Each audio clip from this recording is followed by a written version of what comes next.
Amores, tudo bom? Pessoal, dando continuidade ao nosso conteúdo, tá? Sobre compostos inorgânicos, ou seja, você encontra aí ácidos, sais, óxidos e bases, tá? Vamos agora para a aula sobre sais, tá certo? Então aqui a gente vai analisar os conceitos gerais, características dos sais e depois em uma próxima aula, tá certo? A posteriori, teremos a parte de nomenclatura, do mesmo jeitinho que a gente está fazendo, que nós fizemos para ácidos e para as bases, tá certo? Então, olha só, deixa eu colocar aqui meu piloto, vocês sabem que eu adoro trabalhar aqui com pilotinho, pá, beleza? Então, olha só, eu coloquei aqui uma definição bem simples, tá? Uma coisa bem objetiva, que é o que mais interessa para a gente. Conceito de sal. Você tem um composto iônico, né, formado por um cátion proveniente de uma base e um ânion oriundo de um ácido, tá certo? Então tu tens o cátionzinho que é proveniente da base e o ânion que é oriundo de um ácido. Tranquilo? Zé bronca, beleza? Coloquei dois exemplos que são em disparado os mais comentados para a gente, que é o ácido clorídrico e o hidróxido de sódio, o NaOH, que é chamado simplesmente soda cáustica, tá? Então, observa aqui. Tu tens, a primeira dica é exatamente essa. Quando você mistura dois compostos como esse ácido aqui, que é o ácido clorídrico, com a base, com o hidróxido, eu tenho uma reação chamada neutralização. Isso aí você não pode esquecer de forma alguma. Deixa eu beber só um golinho d'água aqui. A garganta tá seca. Maravilha, água com gás, adoro. Ó, e saudações rubro-negras, tá? Saudações rubro-negras. Olha só, brincadeiras à parte, você tem exatamente esse tipo de aspecto, tá? Então aqui eu tenho o ácido clorídrico e aqui tu encontras a soda cáustica, o NaOH. Tranquilo? Então, quando ocorre, quando você mistura esses dois compostos, eu tenho uma reação chamada neutralização. Cabeça, por que neutralização?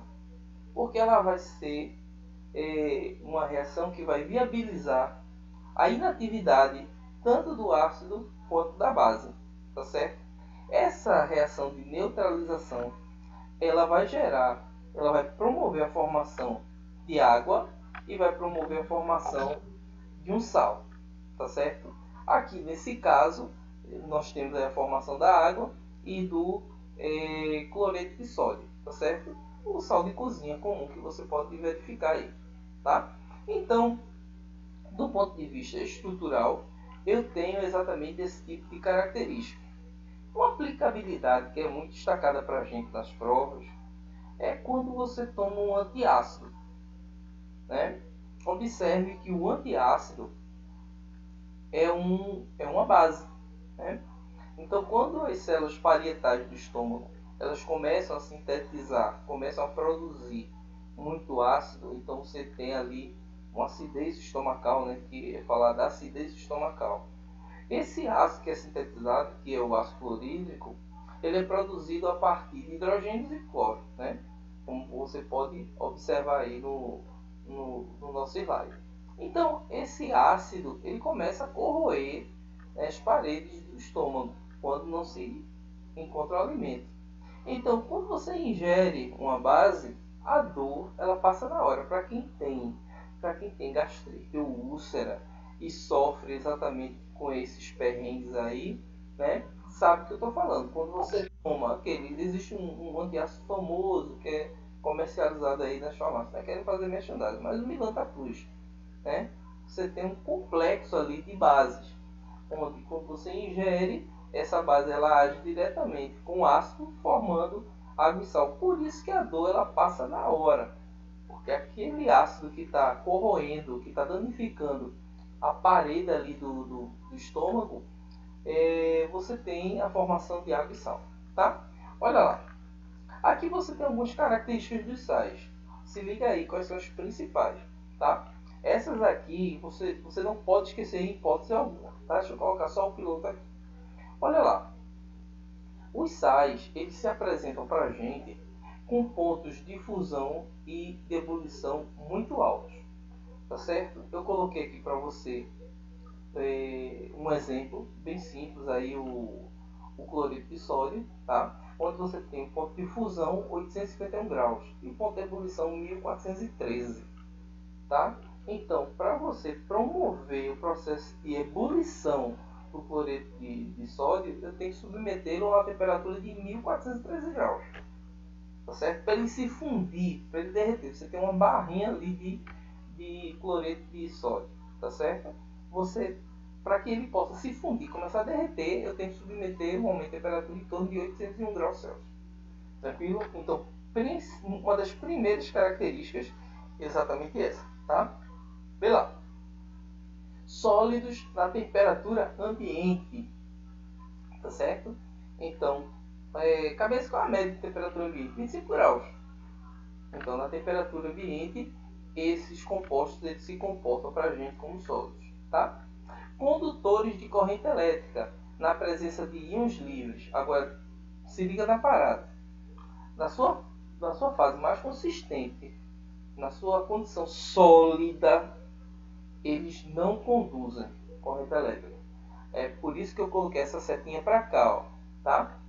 Para destacar para vocês. Só em solução diluída em água ou quando eles estão fundidos, ou seja, derretidos. Beleza? Olha lá, solubilidade.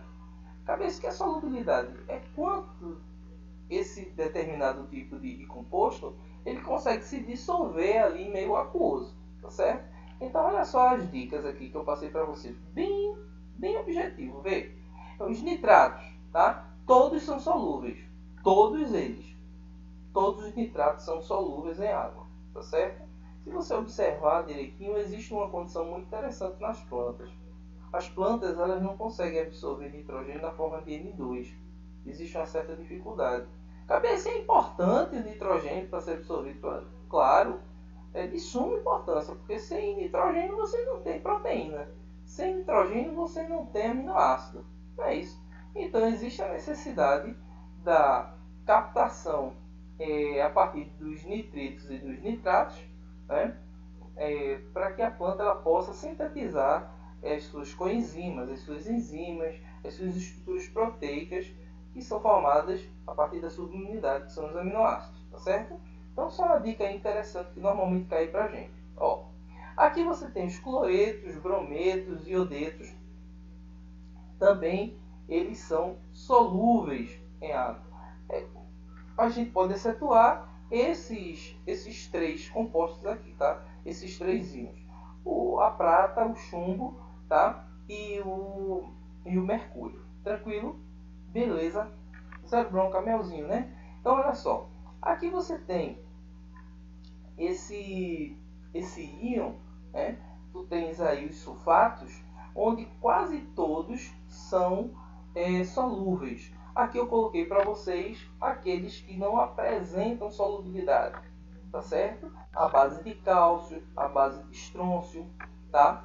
Bário e chumbo, tranquilo? Então, derivado do ácido sulfúrico, beleza? Esse aqui a gente viu em ácido, né? Tu lembras? Então, esse SO2, SO4 2-, ele é oriundo exatamente do H2SO4, que é o ácido sulfúrico, tranquilo? Beleza?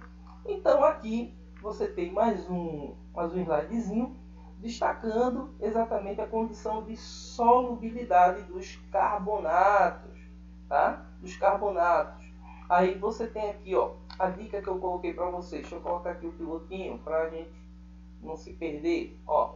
Então, do grupo do G1, né, da tabela periódica, que são os metais alcalinos, né? G1 metais alcalinos e G2 metais alcalinos terrosos. Então, no caso do G1 e o amônio, tá? Todos os demais são insolúveis, tá certo? Então você tem esses dois aqui que são solúveis, apresentam solubilidade, e todos os demais eles são insolúveis com os íons carbonato, que é o CO3 2-. Beleza? E aqui você tem um exemplo, o Na2CO3, que ele se apresenta para a gente, né, solúvel, tá certo? Tranquilo? Então, aqui do lado eu coloquei para vocês o grupo 1, né, para você se deter quais são os elementos que fazem parte desse mol, né, de estruturas. Então, com isso, a cabeça do hidrogênio. Então, o hidrogênio você setua, né? A gente sabe desculpa, a gente sabe que o hidrogênio ele é uma situação à parte. Eu coloquei só pela estrutura, que fica bem bonitinho o hidrogênio ali. Porém, tu sabes que o grupo 1 começa do lítio e vai até o frâncio, até aqui, beleza? Tranquilo? Então essa parte introdutória é uma coisa bem objetiva, uma aula bem curtinha, tá? Na próxima aula também nós temos em torno de 3 ou 4 slides para a gente fechar o conteúdo sobre sais. Beleza? Tranquilo? Então, beijo no coração, fica com Deus, tudo de bom, meus.